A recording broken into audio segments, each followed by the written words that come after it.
Well, we are live. Welcome, everybody, to this edition of 20-Minute Transformation, where we make one shift, just a small change that's going to give you a big impact. The reason I do this is that I know, because I'm the same as you, that I don't have as much bandwidth these days to just stop and do a heap of personal or professional development. However, if I can just do a little chunk and get a reward, a result straight away, then I can make that happen. And I know that you are the same. All right. So this time we're going to talk about shifting from being in overwhelm to optimization. So overwhelm is where most people are when I do the work I do in professional services firms, anywhere in the world. Everyone I talk to is in overwhelm.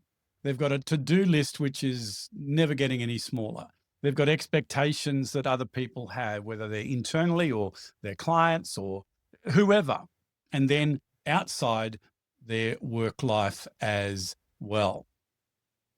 So what I had to learn to do, and by the way, this topic is very special for me because I've had 2 physical burnouts in my almost 50-year career, and it wasn't pretty. And I had my second one only 10 years ago, and I'm still recovering on a daily basis from that.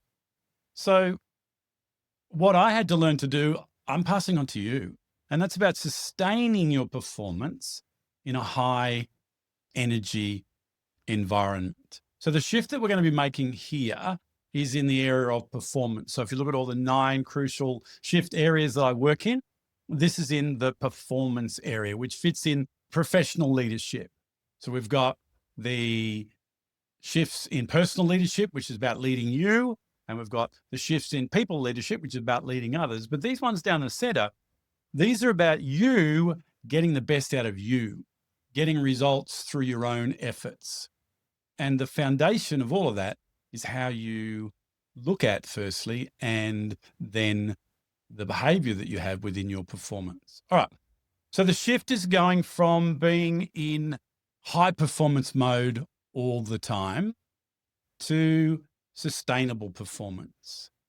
High performance is a term that's been bandied around for many years, and it's definitely one that fits professional services. There's even specialist high performance coaches in all sorts of professions out there and in sports, etc. So high performance itself is not a bad thing.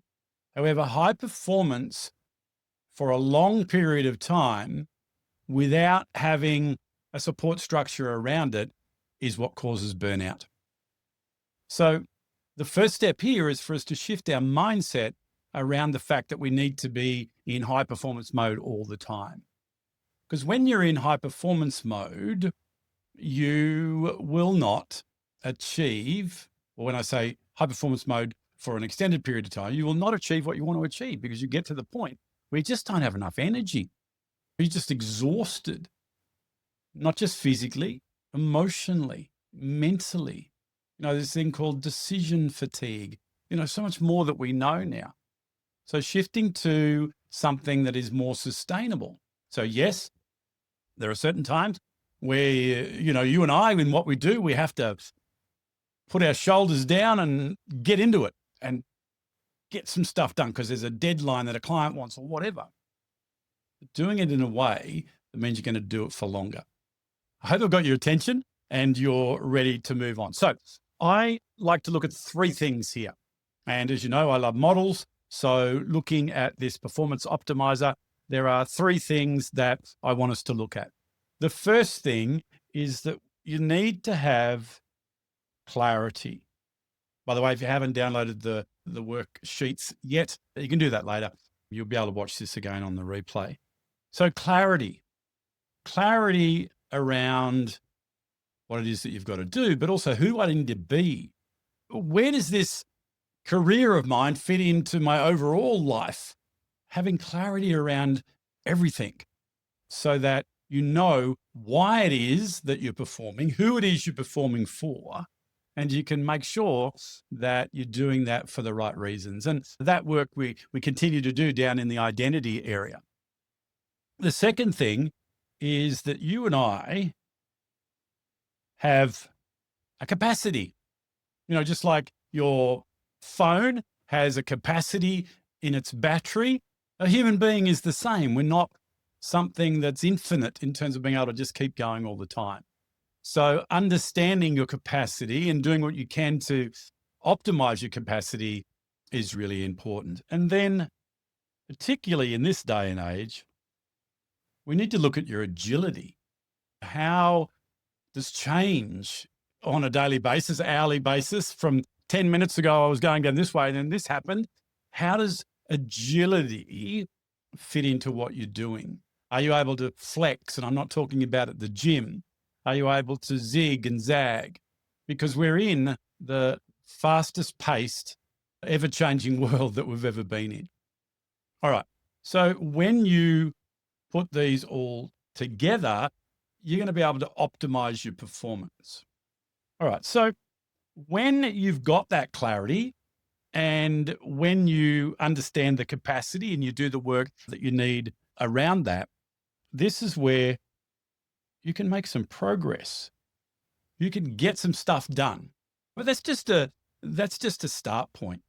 When you work on your capacity and you work on your agility, this is going to give you an advantage over everyone else that does what you do. Right? It's going to give you an advantage in being able to get more done in less and with less. When your clarity is where it needs to be and your agility is on the right track, this is when you can have sustainability. So sustainability is what it's about. It's not about just doing and being, it's about doing and being for a long period of time. Now, our careers are not short, and we need to be able to continue to do what we do over a long period of time. All right, so I invested a lot of time in talking about or getting you ready with the why around this because I'm so passionate. I don't want to take you over 20 minutes, so I better keep moving. So I want to talk to you firstly about your brain. And indeed, your brain is a lot more than what's on the picture there and what's in what people think it is. Your brain is the brain, the spinal cord, and the two nervous systems. But let's not go too deep into that. But I just wanted you to have that understanding because this is the basis of performance, is how your brain-body balance is, how it all works together. Now, there are influences that you and I have on our brain all the time. So we have influences, firstly, that are top down. And we'll come back and talk about those. We have influences of the brain that's bottom up. So it's coming from the body up to the brain. And these are the ones that are sometimes a little more out of our control, but that's outside in. All right. So these things are what we need to work on to make sure that we can have sustainable performance. So this is the foundation. So when you look at top down, that's things like your thoughts, right? Your beliefs, cognition, and that's just a few of them, right? And in particular, the word I used before, the mindset that you have. So that all happens in the brain and it sends signals down throughout the body for the different parts that have to do things, right? And it also to different parts of the brain, particularly things like the prefrontal cortex that we need for our executive function and decision-making and those sort of things. And then we have bottom up, right? So this is your genes, your hormones, gut health, and, many other things as well.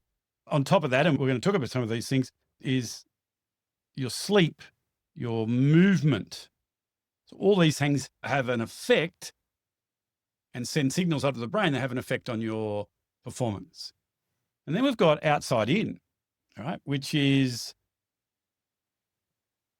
all the external influences, which is things like people, right? Life events. I always do my best to be empathetic, even when someone's being a pain in the butt, because I don't know what's going on in the rest of their life. Things like your education. And you're here getting some, which is fantastic. And another one is really important, and there are others, but these are the main ones I want to talk about, is your relationship with nature, the ability to get into nature. So these are the things, firstly, that we need to look at to make sure that we're able to sustain our performance. All right. So I want to talk to you about 7 habits, 7 areas to work on to optimize your performance. Now, before I even get into this, I know that you're going to go, oh, that's not going to work for me. Oh, I don't know how I'm going to do that, and we're going to talk about different things and you're going to dispute that. That's fine, because that's where you're at right now. And that's definitely where I was at. And I said exactly the same thing. So if that comes up, that's okay. Just take it on face value and pick what works for you and throw out what doesn't. I know from working with people all around the world that these things work. I know from my qualifications and experience in applied neuroscience that these things work. But I don't want to give you a 7-list thing that you've got to go away and do now. I want you to come out of this making some shifts in one, because that one shift will help you move towards, incrementally, it's all about being more sustainable in your performance. All right, so let's have a talk about them. I can just get the camera to work properly. All right, so the first one is sleep. And the reason I start there, this is the biggest challenge I see. The sleep debt in the world is ridiculous. The amount of people who say to me, oh, no, Grant, I can survive on 4 hours sleep. No, you can't. And Grant is being real with you because he doesn't want you to go through what he went through. Because I got really sick because I wasn't sleeping. That was part of the process. So sleep is really important. So looking at your sleep hygiene, by the way, I thought sleep hygiene would be something to do with having a shower before you go to bed, which is a good idea, but that's not what it is, or having clean sheets on your bed. No, there's a whole myriad of things that you can do for sleep hygiene. Things like staying off any sort of blue light before a couple of hours before, not being stimulated, not working, not eating, making sure your room is dark and there's a lot of ambient noise in there other than white noise if you use that. Going to bed at the same time within about 15 minutes every single night and getting up at the same time every day, even on weekends. And I know as I'm going through this, there are people going, no, I can't do that. I don't need to do that. And that's fine. This mightn't be the one that you pick. But let me tell you, for someone now who, except when I'm traveling globally, because that throws everyone out, I got a brilliant circadian rhythm. I go to bed at the similar time every night. And I get up without an alarm every single morning. And I get a good quality 8 hours of sleep every single night other than when I'm traveling. So sleep is number one. The next one is movement. And I purposefully chose that word rather than the word that others might use, which is exercise. Right? You might like what you do for exercise, but people don't like exercise, or most people don't, right? But let's play the smart game here and talk about what exercise really does. It's movement. It moves the body. They say now that sitting is the new smoking because a lot of times we sit. I've got a stand-up, sit-down desk here, and I've been using this for years now, and it just has changed everything. But moving, making sure that you set yourself up for movement, going for walks. I don't like exercise, but I love going for a walk. And you know what? I live right on the Australian Botanic Gardens, so I can go for a walk in nature, which is another level as well. All right, so whatever you need to do to get some movement. The next one is nutrition. What you put in is really important, and not just food, but very importantly, the amount of hydration. A lack of hydration is one of the major challenges for people who are exhausted at work because they're not stopping. what I like to do is put things together here. So instead of having a water bottle at my desk, I make sure that, and my band that I wear sends me a little notification and tells me these things anyway. I can walk out to the kitchen and get a glass of water. So I'm getting some movement and getting the nutrition as well. What you put in is really important because that is going to affect how your brain, how your body works. The next one is extremely important and sometimes challenging for people, and that's about the amount of calm that you have in your life. We're always on the go. I remember in my corporate career, people would call me some names for good reason. I remember one person, they called me RoboCop because I was like, or they called me the Ever Ready Bunny because I looked like I was just going everywhere and I never relaxed. And all these things contributed to a lack of performance or sustainable performance and helped me with burnout. But what do you do for calm? The little icon there is rippling water, and that works for some people. It could be having some cuddle time with your furry friend, or even better, your grandkids, whatever it was, but to get some calm, not just physical calm, but mental calm as well. The next one is connection. Now, we can sometimes think we've got connection because we work with people, right? And even if we're in a hybrid situation, like I am a lot of times, we are speaking to other people or whatever. But no, we're talking about connection beyond the connections within your career. Who do you connect with that is uplifting to you? Who do you connect with that supports you, that listens to you? And who do you do that for as well? The next one is challenge. Having things that stretch you. Now, what I'm talking about here is not in the context of stretching you to the limits of what you can do and creating more of a performance problem or a burnout problem. What I'm talking about here is things that mentally challenge you, things that give you something to grow in, right? A lot of times I see people, which is a great thing, they might be doing a master's or something, and that's one way of doing it. However, what's even more effective is if it's something that's nothing to do with your career. It could be a sport. It could be some sort of other hobby. For me right now, I am creating a lot of stuff with AI, and I'm not talking about stuff that I post or anything. I'm talking about stuff that we couldn't do years ago, things that can help people to do a self-evaluation in some certain areas, things that can make my day a lot more efficient, and learning all about the different large language models and agentic and generative and conversational AI. So that's challenging me. And then the seventh one is belief.